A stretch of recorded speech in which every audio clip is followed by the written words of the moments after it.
Hello friends, welcome to my YouTube channel. आज हम देखेंगे स्ट्रक्चर ऑफ सेल के बारे में। ठीक है, सेल क्या होता है। सेल, इसके पहले वाले वीडियो में हमने सेल का इंट्रोडक्शन देखा था, सेल क्या होता है और सेल का डिस्कवरी किसने किया था, ये सब के बारे में देखा था। अभी हम देखेंगे कि सेल का स्ट्रक्चर।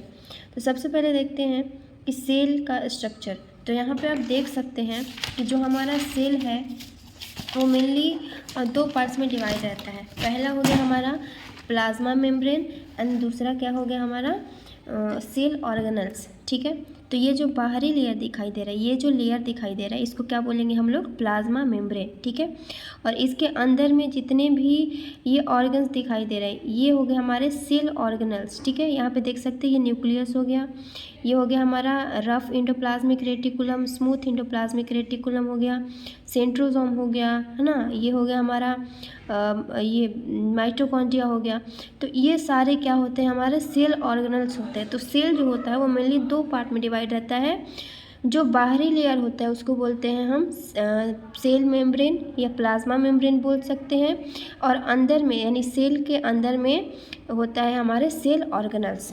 ठीक है, तो आज हम उसके स्ट्रक्चर के बारे में देखेंगे कि सेल कितने टाइप्स के होते हैं, उसके ऑर्गेनल्स कितने टाइप्स के होते हैं।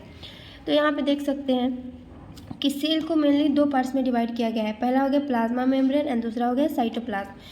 Plasma membrane and cytoplasm. Cytoplasm को फर्दर दो पार्ट में डिवाइड किया गया है। पहला हो गया साइटोसोल एंड ऑर्गेनल्स। अब देखिए साइटोप्लाज्म में क्या होता है, तो देखिए ये क्या हो गया हमारा सेल का डायग्राम हुआ।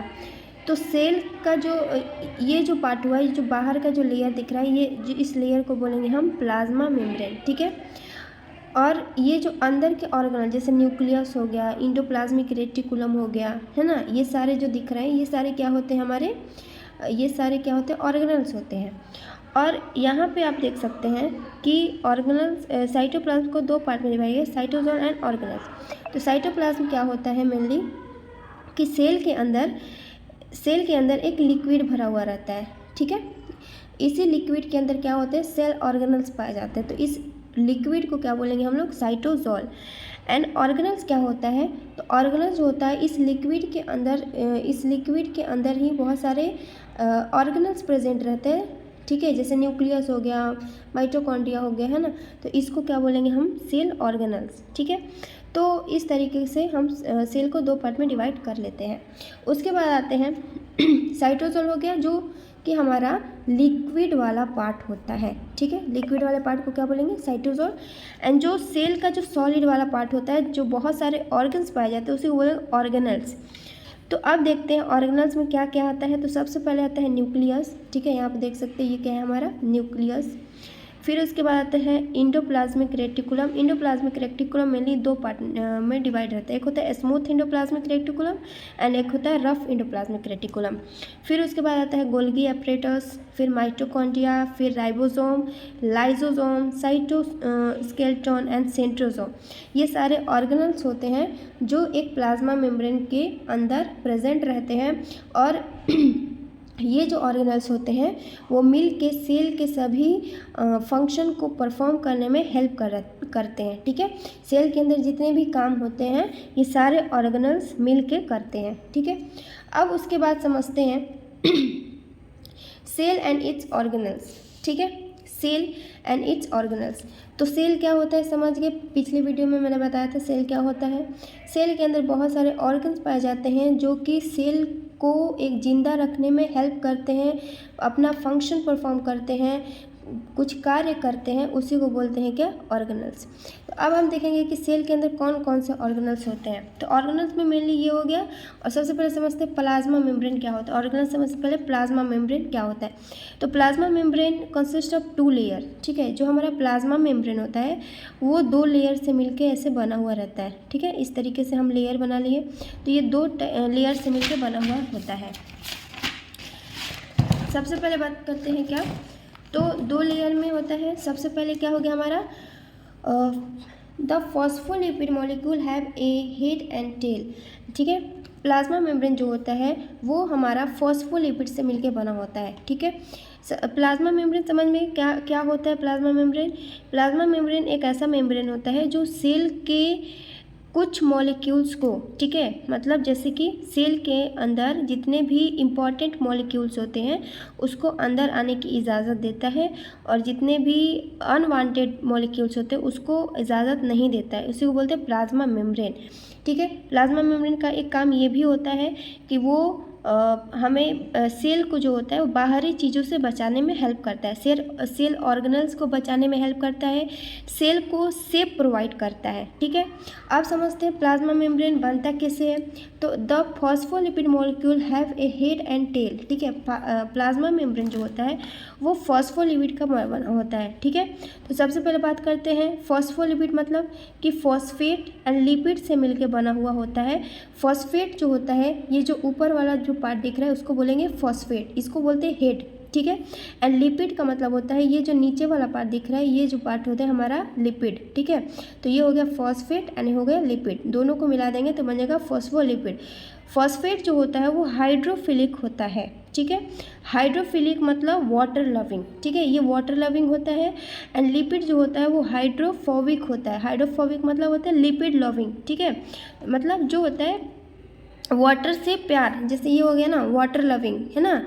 तो ये होता है वाटर में ये आसानी से डिज़ोल्व हो सकता है, लेकिन ये नहीं हो सकता है, यानी ये क्या होता है हाइड्रोफोबिक होता है, ठीक है। अब बात करते हैं फॉस्फोलिपिड। फॉस्फेट एंड लिपिड से मिलकर बना हुआ होता है, उसी को बोलते हैं फॉस्फोलिपिड। तो हमारा प्लाज्मा मेम्ब्रेन जो होता है वो मेनली फॉस्फोलिपिड से मिलकर बना हुआ होता है। अब बात करते हैं क्या, तो फॉस्फोलिपिड बाइलेयर से मिलकर बना हुआ है। ये हो गया हमारा प्लाज्मा मेम्ब्रेन जो कि अपर सरफेस दिख रहा है, और नीचे वाला पार्ट जो हो गया ये हो गया हमारा प्लाज्मा मेम्ब्रेन, ठीक है। बीच में ये जो पार्ट दिख रहा है ये हो गया हमारा ये प्रोटीन चैनल्स होते हैं। ये जो पार्ट दिख रहा है ये चैनल्स होते हैं जिसके थ्रू मॉलिक्यूल जो होता है बाहर से अंदर की तरफ इंटर करता है, ठीक है। फिर उसके बाद ये हो गया पेरीफेरल प्रोटीन, यहाँ पे इस तरीके ये जो दिख रहा है ब्लैक ब्लैक कलर में ये पेरीफेरल प्रोटीन दिख रहा है, ठीक है। तो इस तरीके से क्या है ये हमारा स्ट्रक्चर है प्लाज्मा मेम्ब्रेन का, ठीक है। उसके बाद बात करते हैं क्या फंक्शन की। तो प्लाज्मा मेम्ब्रेन क्या करता है, movement of substance across the cell membrane, ठीक है। मतलब कि जो हमारा सेल मेम्ब्रेन होता है, ठीक है, यानी कि जो सेल होता है, तो यहाँ पे हो गया हमारा प्लाज्मा मेम्ब्रेन, ये जो लेयर दिख रहा है ये हो गया हमारा प्लाज्मा मेम्ब्रेन। अब यहाँ से मॉलिक्यूल को इंटर करने में, मूवमेंट करने में, यानी कि बाहर से मॉलिक्यूल अंदर आ सकता है या अंदर से कोई भी मॉलिक्यूल बाहर जा सकता है, तो ये उसका फंक्शन होता है, ठीक है। ये कि कुछ मॉलिक्यूल को बाहर से अंदर आने की परमिशन देता है, कुछ मॉलिक्यूल को अंदर से बाहर जाने की परमिशन दे सकता है, या इसके थ्रू कोई भी मॉलिक्यूल आ सकता है अंदर या बाहर। उसके बाद इट प्रोटेक्ट सेलुलर कंटेंट, ठीक है, ये हमारे सेलुलर कंटेंट को प्रोटेक्ट करता है। It aloe the entry of removal of substances, ठीक है, यानी कि किसी भी सब्सटेंस की एंट्री को रिमूव मतलब अलाउ करता है उसको रिमूव करने में। फिर उसके बाद it make contact with other sales, ठीक है। अब देखिए जैसे मान लीजिए ये सेल हो गया, तो ये सेल जो होता है वो दूसरे सेल के कॉन्टैक्ट में रहेगा, मतलब एक दूसरे से अटैच रहेगा। तो मेनली ये जो प्लाज्मा मेम्ब्रेन होता है और इस सेल का जो प्लाज्मा एक दूसरे से क्या होता है अटैच रहता है। तो ये क्या करता है, तो ये मेनली हमें दूसरे सेल से क्या करता है, यानी कि कांटेक्ट करने में हेल्प करता है, ठीक है। जैसे मान लीजिए ये सेल हो गया, ये इस सेल से भी कांटेक्ट में है, इससे भी है, इससे भी है, और ये सेल भी बाकी अदर सेल के कांटेक्ट में होगा इस तरीके से। तो ये क्या करता है, कांटेक्ट करता है दूसरे सेल से। अब उसके बाद बात करते हैं साइटोप्लाज्म की, ठीक है। सेकंड में आता है हमारा cytoplasm. It is the total area between the plasma membrane and the nucleus, ठीक है। अब देखिए साइटोप्लाज्म क्या होता है, तो हमारा जो न्यूक्लियस, ठीक है, it is the total area between plasma membrane and nucleus. Cytoplasm ये सेल हुआ, सेल के जो अंदर वाला लेयर होता है उसमें क्या सेल का जो ये बीच सेल के अंदर न्यूक्लियस होता है, ठीक है। तो न्यूक्लियस और सेल, जैसे ये सेल हो गया, इसके अंदर क्या है न्यूक्लियस है। सेल और न्यूक्लियस के बीच में क्या करता है ये यहाँ पे जो दिख रहा है, इसको इस बीच वाले पार्ट को बोलते हैं हम साइटोप्लाज्म, ठीक है। यानी कि जितना भी ये एरिया दिख रहा है और न्यूक्लियस और ये इसके बीच का जो पिंक कलर में जितना भी ये दिख रहा है ये सारा एरिया, ये होता है हमारा साइटोप्लाज्म, ठीक है। And it further divided into 2 parts, ये 2 पार्ट्स में डिवाइड रहता है। पहला हो गया ऑर्गेनल्स एंड दूसरा हो गया साइटोसोल, ठीक है। साइटोसोल क्या होता है, तो साइटोसोल जो होता है वो सेल का जो लिक्विड पार्ट होता है उसी को क्या बोलेंगे हम लोग, साइटोसोल। 75% जो होता है ये प्रेजेंट होता है, ठीक है। हमारे सेल का 75% क्या होता है, ये जो दिख रहा है लिक्विड वाले पर, इसको बोलते हैं साइटोसोल, ठीक है। 70% पार्ट होता है साइटोसोल का। एंड 90 साइटोसोल में मेनली 90% क्या होगा, वाटर, एंड 10% जो होगा प्रोटीन होगा, ठीक है, और कार्बोहाइड्रेट होगा। तो ये 2 चीज़ों से मिलकर बना होता है, पहला हो गया वाटर, प्रोटीन एंड कार्बोहाइड्रेट। उसके बाद बात करते हैं nucleus. Nucleus is a usually a spherical oval shaped structure which is the largest in the cell organelles. Nucleus क्या होता है, तो सेल के अंदर, ठीक है, सेल के अंदर एक ऑर्गेनल्स पाया जाता है जो कि हमारे सारे ऑर्गेनल्स में सबसे बड़ा होता है, उसी को क्या बोलेंगे, न्यूक्लियस बोलेंगे, ठीक है। अब न्यूक्लियस का काम क्या होता है, तो न्यूक्लियस जो होता है उसको कंट्रोल सेंटर बोला जाता है, ठीक है। न्यूक्लियस को क्या बोलेंगे हम लोग, कंट्रोल सेंटर ऑफ सेल, ठीक है। तो सेल का जो कंट्रोल सेंटर होता है वो क्या होता है, हमारा न्यूक्लियस होता है।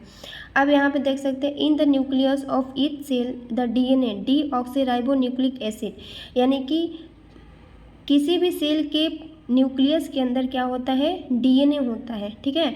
डीएनए होता है यानी क्रोमोसोम्स होते हैं, क्रोमोसोम्स के अंदर क्या होता है, डीएनए होते हैं।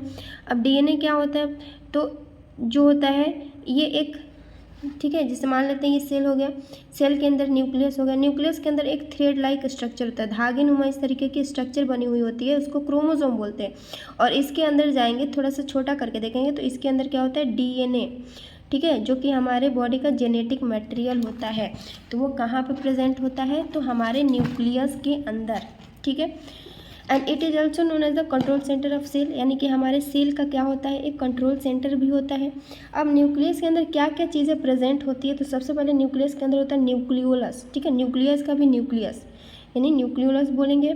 फिर उसके बाद एक धागे की तरह ये जो स्ट्रक्चर दिख रही है उसको बोलेंगे क्रोमैटिन, ठीक है। क्रोमैटिन जो होता है वो जेनेटिक मटेरियल होता है जो किसी भी सेल से दूसरे सेल में, जैसे कि सेल डिवीज़न के थ्रू दूसरे सेल में ट्रांसफ़र हो जाता है, ठीक है।